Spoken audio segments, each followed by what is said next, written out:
Bonsoir, bienvenue dans le Seigneur, c'est encore Evelyne. Soyez richement bénis dans le nom précieux de Jésus-Christ de Nazareth. C'est avec beaucoup de plaisir que je viens aujourd'hui encore, en ce journée du 14 août 2018, vous partager ce que le Seigneur a mis sur mon cœur. Ça fait un bout qu'il a mis sur mon cœur vraiment de faire message sur le repas du Seigneur qui est quelque chose de très important pour le Seigneur de Nazareth. Mais depuis le temps vraiment de mettre cela en ligne. Donc aujourd'hui, par sa grâce, je vais donc le faire. Cette vidéo sera intitulée Le repas du Seigneur. Donc c'est ça. En tant que chrétiens, nous savons tous que notre Seigneur Jésus de Nazareth est l'agneau immolé qui s'est offert comme victime expiatoire pour nos péchés à la croix de Golgotha. Donc c'est grâce à son sacrifice, c'est-à-dire sa mort et sa résurrection, que nous avons la vie en lui. Et il nous a rachetés donc au prix de son sang et il nous a transférés du royaume des ténèbres à son admirable lumière dans laquelle nous vivons maintenant. Merci Seigneur vraiment pour ce sacrifice. Merci pour ton amour inconditionnel et incommensurable envers chacun d'entre nous. Évidemment, le Seigneur Jésus elle nous a donné cette grâce de l'accepter comme notre Sauveur et Seigneur, vraiment en croyant notre cœur, nous la justice, et en confessant notre bouche, nous avons reçu dans notre cœur comme notre Sauveur et Seigneur. Et même le Seigneur Jésus qui dans sa grâce n'a pas voulu que nous en restions là. Il a vraiment laissé à tous ses enfants vraiment un acte à faire au-delà de la confession de la foi. Et cet acte à faire n'était rien d'autre que vraiment l'institution du repas du Seigneur. Il nous a demandé de faire cela en sa mémoire pour nous rappeler justement son sacrifice à la croix de Golgotha pour chacun d'entre nous. Et cette commémoration doit être faite par chaque enfant de Dieu, dans chaque enfant qui se réclame être chrétien. Et cela enseigne justement de son appartenance à Jésus-Christ de Nazareth. Donc Jésus qui nous invite tous à venir à sa table afin de communier avec son corps et son sang. Et cela est vraiment inscrit dans la Bible. Nous allons lire ensemble dans la parole, dans Jean chapitre 6, des versets 48 jusqu'à 58, vraiment des paroles venant de la bouche du Seigneur, où il donnait vraiment à ses disciples le sens de sa vie sur cette terre, vraiment qui il est en fait pour nous. Donc, on va lire ensemble. Donc, je vais le lire. Jean chapitre 6, verset 48 dit ceci. Je suis le pain de vie. Donc là, c'est Jésus qui de parler à ses disciples. Il dit, vos pères ont mangé la manne dans le désert et ils sont morts. C'est ici le pain qui est descendu du ciel afin que celui qui en mange ne meure pas. Je suis le pain vivant qui est descendu du ciel. Si quelqu'un mange de ce pain, il vivra éternellement. Et le pain que je donnerai, c'est ma chair et que je donnerai pour la vie du monde. Donc les Juifs donc discutaient entre eux et disaient, comment peut-il nous donner sa chair à manger?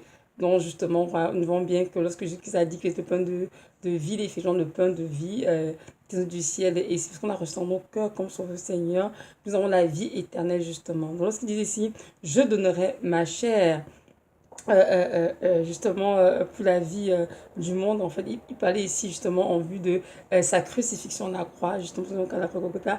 Il était crucifié, donc sa chair était meurtrie, brisée, et il avait son sang pour nous. Mais évidemment, ceux qui l'entouraient ne comprenaient pas de quoi il parlait, mais Jésus parlait justement de sa chair, parce qu'il a été crucifié à Golgotha, et il ne parle pas, justement, ici, il ne parle pas de chair humaine en fait. Donc ici, Dieu ne nous invite pas à être des cannibales, c'est-à-dire en mangeant la chair humaine ou bien en buvant du sang humain, aucunement. Ici, il parlait juste de sa crucifixion qui allait venir. Il allait se donner comme sacrifice pour ôter du monde entier. Mais il savait très bien qu'il y aurait un symbolique à cela, plus tard qu'il allait justement instaurer avant sa crucifixion. Donc on dit, les Juifs ont discuté entre eux et disaient, comment peut-il nous donner sa chair à manger? Donc on voit bien qu'ils étaient outrés. Comment est-ce qu'on peut donner la chair à manger à quelqu'un? Mais en fait, le Jésus savait bien qu'il n'avait pas compris de quoi il parlait. Mais il ne parlait pas de chair en tant que chair humaine, non, aucunement. Et Jésus leur dit, verset 53, en vérité, je vous le dis, si vous ne mangez pas la chair du Fils de l'homme et ne buvez pas son sang, vous n'aurez pas la vie en vous-même. Celui qui mange ma chair et qui boit mon sang a la vie éternelle, et je le ressusciterai au dernier jour. Car ma chair est une véritable nourriture et mon sang est un véritable breuvage. Celui qui mange ma chair et qui boit mon sang demeure en moi et moi en lui. Amen. Donc nous voyons bien ici que Jésus a été très clair. Il montre que sa chair est une véritable nourriture et son sang un véritable breuvage.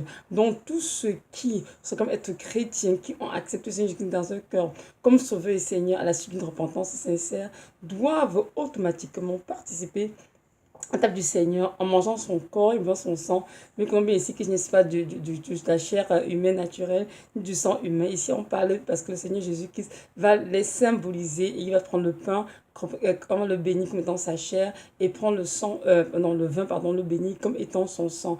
Et c'est cet acte, justement, nous fera justement, nous souvenir justement du sacrifice qui était offert pour nous à la croix de Golgotha. Donc, si nous voulons avoir la vie en nous-mêmes, c'est important de participer à la table du Seigneur. Parce que s'il dit ici, si nous ne mangeons pas de sa chair, de son sang, on n'aura pas la vie en nous. Donc, si on la voit, le Christ en nous, nous devons automatiquement participer à la table du Seigneur, c'est-à-dire en prendre le repas du Seigneur.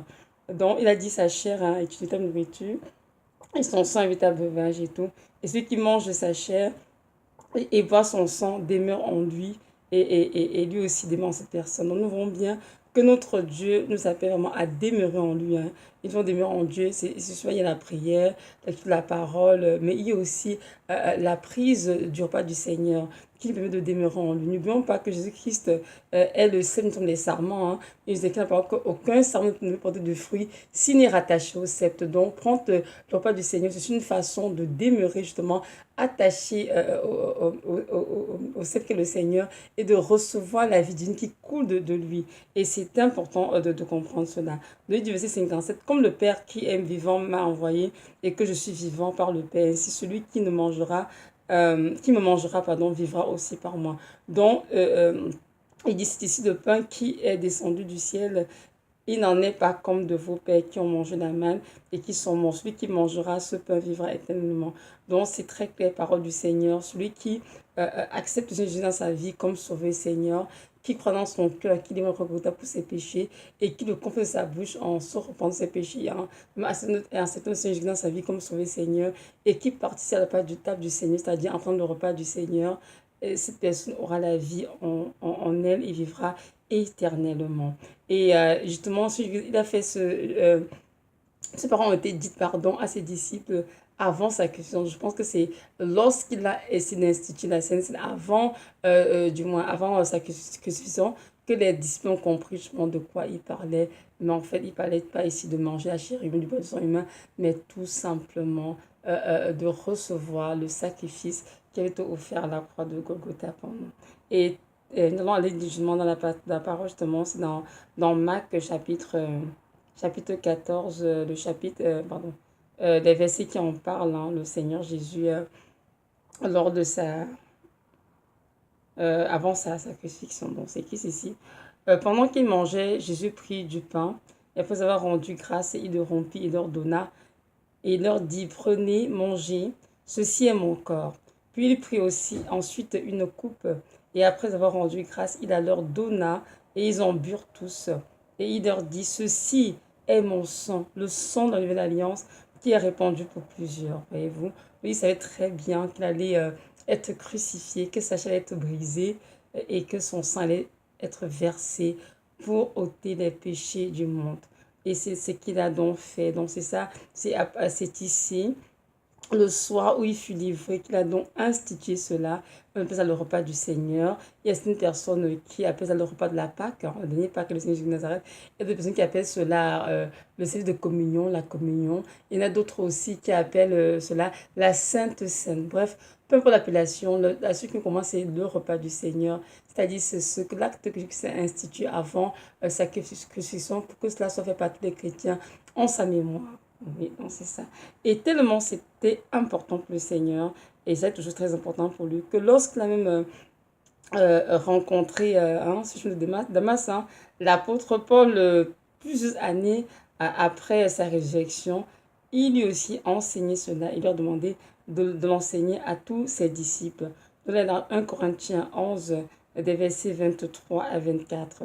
Donc l'apôtre Paul aussi en parle clairement pour montrer que c'est vraiment quelque chose de très important pour le Seigneur qui voudrait vraiment qu'on perpétue dans son corps de génération en génération. Donc Paul dit ceci, 1 Corinthiens 11, verset 23 à 26. car j'ai reçu du Seigneur ce que je vous ai donné. C'est que le Seigneur Jésus, la nuit fut trahi, prit du pain, et après avoir rendu grâce, le rompit et dit, prenez, mangez, ceci est mon corps, qui est rompu pour vous. Faites ceci en mémoire de moi.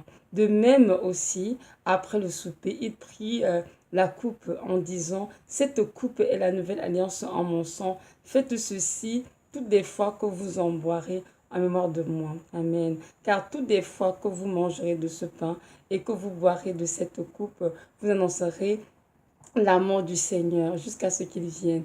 Amen. C'est pourquoi quiconque mangera de ce pain ou boira de la coupe du Seigneur indignement sera coupable envers le corps et le sang du Seigneur Jésus-Christ de Nazareth. Donc nous voyons bien que Paul a reçu du Seigneur cela, comme il l'a dit ici, et il est en train d'enseigner justement aux chrétiens de l'église de Corinthe pour qu'ils comprennent que c'est quelque chose d'important et qu'il y a même une façon, justement, il ne faut pas juste aller participer à la table du Seigneur, c'est-à-dire prendre son corps et manger son combat, son sang de manière légère. Il faut comprendre qu'il faut s'approcher de la table du Seigneur avec révérence, c'est sûr, avec une profonde intention, avec reconnaissance et aussi discerner vraiment ce qu'on est en train de faire, c'est très important. Donc, vous comprenez que ce n'est pas n'importe qui se met à participer à la Sainte Seine, c'est-à-dire bénir le pain comme étant le corps du Seigneur, bénir la coupe comme étant le sang du Seigneur, se mettre à le prendre n'importe comment, non.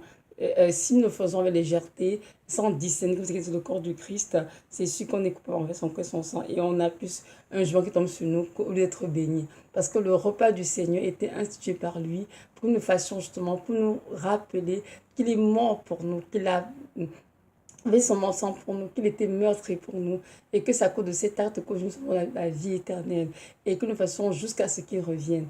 Donc c'est important que chaque enfant de Dieu comprenne qu'il a l'obligation, je dirais, de participer à la table du Seigneur avec une profonde intention, comme je l'ai dit, avec révérence, avec reconnaissance. Donc nous ne pouvons pas néguer cette dimension du repas du Seigneur.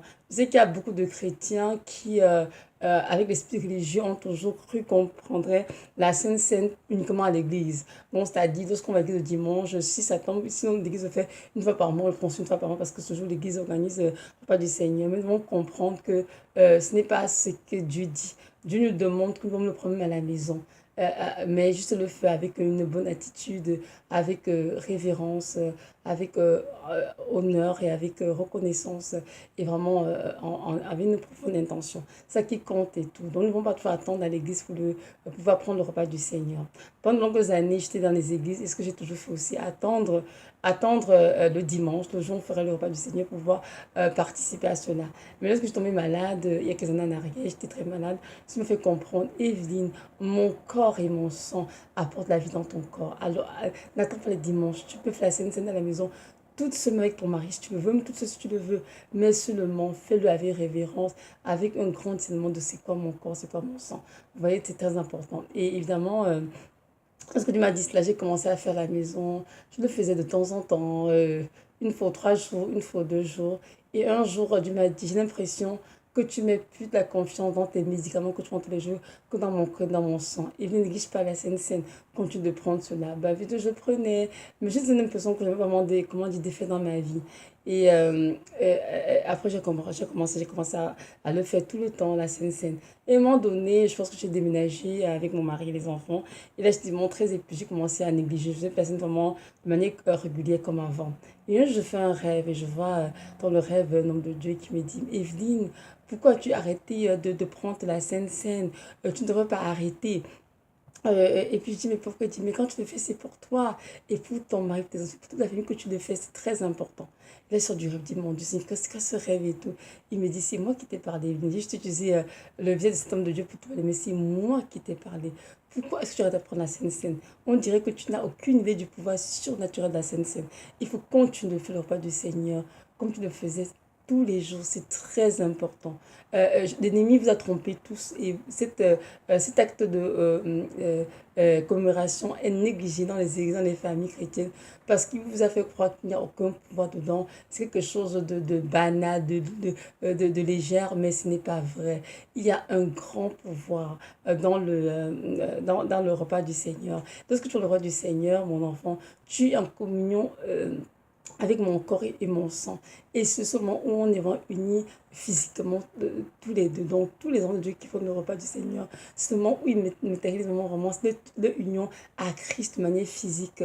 Parce que lorsqu'on bénit le pain et qu'on déclare que c'est représente le corps de Christ, lorsqu'on bénit la boisson, le jus de raisin ou bien du vin, et qu'on déclare que cela représente le sang de l'agneau, je vous assure, hein, parce que nos yeux sont, parfois nous sommes nos yeux spirituels, on ne les voit pas vraiment, mais si nos yeux spirituels, on verrait bien que c'est effectivement son corps et son moment spirituel, et c'est très très important. Donc c'est pour ça qu'il ne faut pas aller le faire avec légèreté, vraiment avoir foi dans ce qu'on prononce comme parole durant le temps de bénédiction du repas du Seigneur. Vraiment le faire avec beaucoup de respect, de révérence, avec une profonde intention. Je peux vous assurer qu'il y a vraiment de grandes bénédictions qui sont relâchées par le Seigneur pour tous ces enfants qui le font vraiment de la manière correcte, une manière qui est recevable par le Seigneur. Donc, c'est sûr qu'il y a des personnes qui le font avec une attitude plutôt religieuse, hein, dans les églises, des personnes qui font beaucoup de négligence, mais c'est sûr qu'ils ne recevront rien du Seigneur, c'est certain.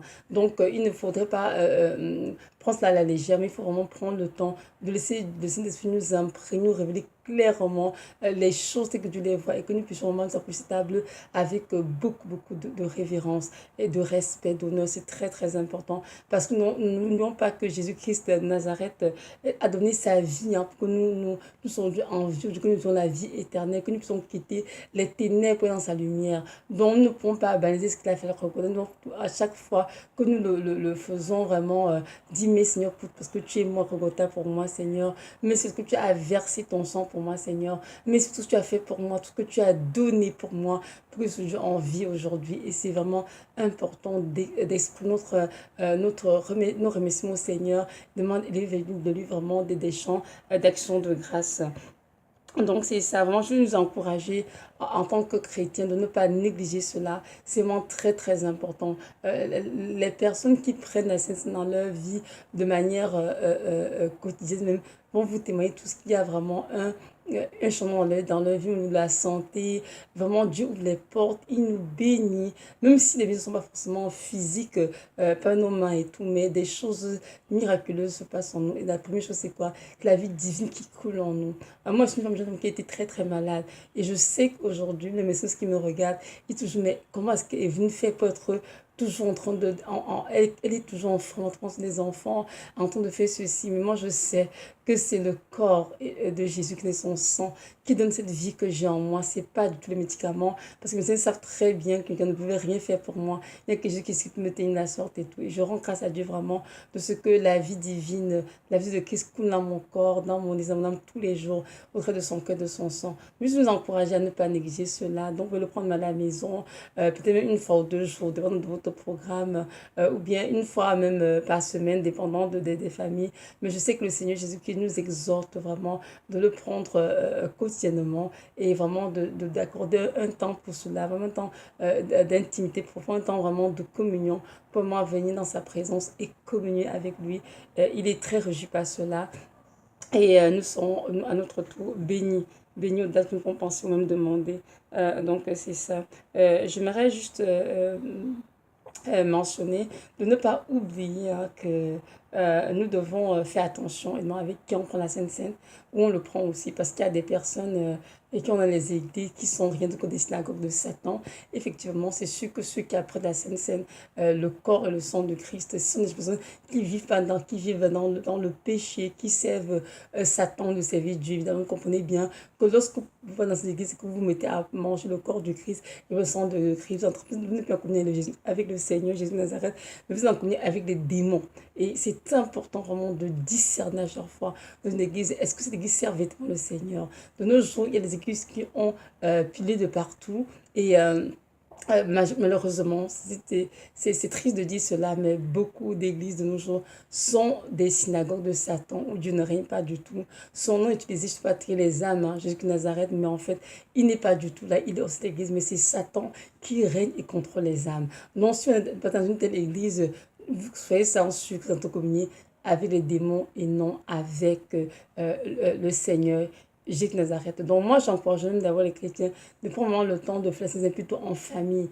Si tu es une femme mariée, fais-le pour marier tes enfants, son âge pour cela. Ou bien tu me le fais seul si tu le veux. Si tu te marié, évidemment, comme sur les hommes dans la maison des sacrificateurs, c'est vraiment de le faire à la maison en famille avec tes enfants, avec ton épouse. C'est beaucoup mieux. Et même si tu es célibataire, fais-le tout sur le Seigneur. Jésus-Christ est là pareil. Il va te bénir pareil. Parce que n'oublions pas que le salut est d'abord personne individuelle avant d'être collectif. Donc, si on le fait vraiment avec bonne attitude, avec respect, honneur, révérence, c'est sûr que les bénédictions qui en découleront seront nombreuses pour ceux qui le font. Donc, c'est ça qui compte en fait.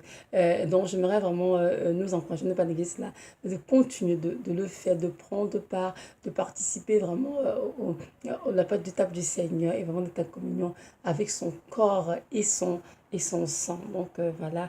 Et n'oublions surtout aussi que nous sommes à la fin des temps, hein. Jésus revient bientôt. Ils ont tous que c'est très difficile en ce moment. Nous voyons bien que les démons sont vraiment déchaînés contre les enfants de Dieu, contre les vrais enfants de Dieu, justement. Ils sont très attaqués, les enfants de Dieu. Dans ce temps, justement, de prendre la scène, c'est même tous les jours, pour tenir vraiment dans l'adversité, dans les épreuves.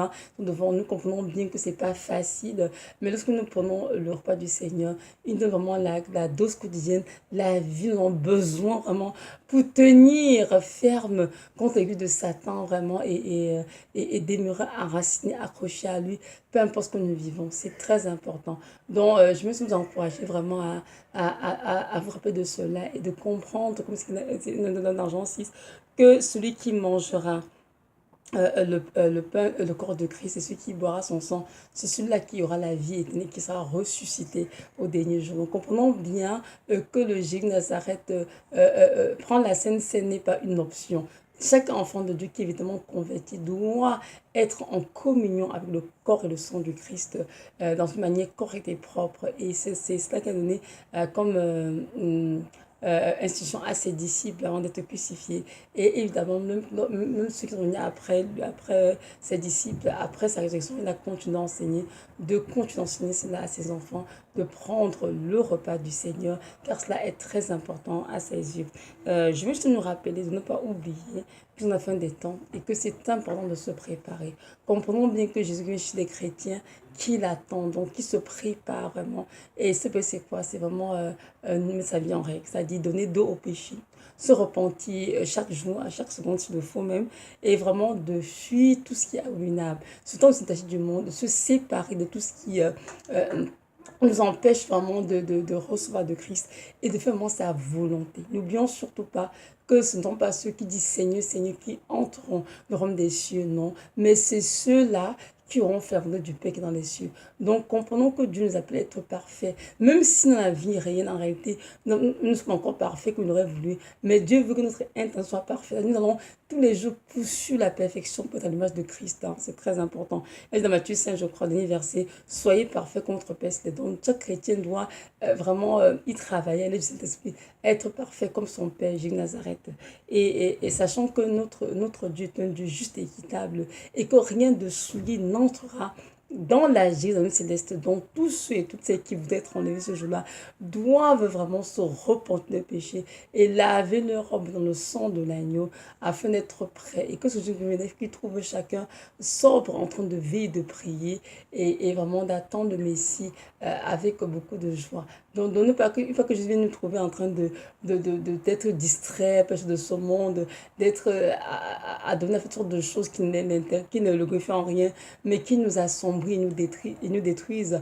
Non, il faut que le Seigneur Jésus nous trouve en train de faire sa volonté lorsqu'il reviendra. Donc, c'est ça que je veux nous rappeler. Donc, préparons-nous, sanctifions-nous et demeurons vraiment dans la vérité et obéissons au commandement du Seigneur et restons loin des faux enseignements. Il y en a trop ici dehors, trop de faux enseignements et c'est important vraiment de ne pas laisser l'ennemi nous détourner, mais vraiment de demeurer dans la joie du Seigneur et de faire vraiment ce que Dieu attend de chacun d'entre nous. Donc voilà, c'est ça. Maintenant, si toi tu m'écoutes et que tu ne connais pas encore le Seigneur de Nazareth, mais je te dis que le Seigneur Jésus-Christ est le Dieu qui t'a créé et c'est le Dieu qui est mort à la Golgotha pour toi. Aujourd'hui, tu es une de ses créatures, mais si tu veux devenir son enfant, c'est important que tu te repens de tes péchés et que tu l'acceptes dans ta vie comme ton sauveur, ton Seigneur. Je t'encourage à le faire, de ne pas retarder, ne sois pas incrédule et comprends bien qu'on a fin des temps. Le monde que tu vois aujourd'hui sera toujours pareil. Hein. Les choses, tout ça sera détruit, tout ça va passer et tout. Donc c'est important que tu saches où est-ce que tu veux passer ton éternité. Je vais passer ton éternité près du Seigneur de Nazareth ou je vais passer en enfer. Si tu veux passer ton éternité le paradis du Seigneur de Nazareth, c'est important de lui donner ta vie et vraiment de l'accepter dans ta vie comme ton Seigneur. Et je sais que c'est avec beaucoup de joie qu'il va t'accueillir dans son royaume car son âme, il soupire pour toi depuis fort longtemps. Et sa volonté, c'est que tout soit sauvé et que tous parviennent à la connaissance de Jésus-Christ de Nazareth et à la vérité. Donc voilà, c'est ça. Moi, je t'encourage vraiment à ne pas être incrédule, à ne pas retarder, mais fais ce pas de foi. Et je sais que tu ne regretteras pas. Bon, voilà, c'est la vidéo. Merci de m'avoir écouté. Je ferai une vidéo prochaine pour nous montrer un exemple de service de communion. Recevoir le Seigneur, un exemple comment prendre le repas de la Sainte de manière correcte, qui serait une offrande agréable au Seigneur. Donc voilà, ça soyez richement bénis et que le Dieu de gloire nous garde tous hein, vraiment cachés en lui, dans son sang. Il donne vraiment le courage, la force et l'endurance nécessaires pour tenir ferme contre lui de Satan, vivre rien que pour Jésus jusqu'à son retour. Merci.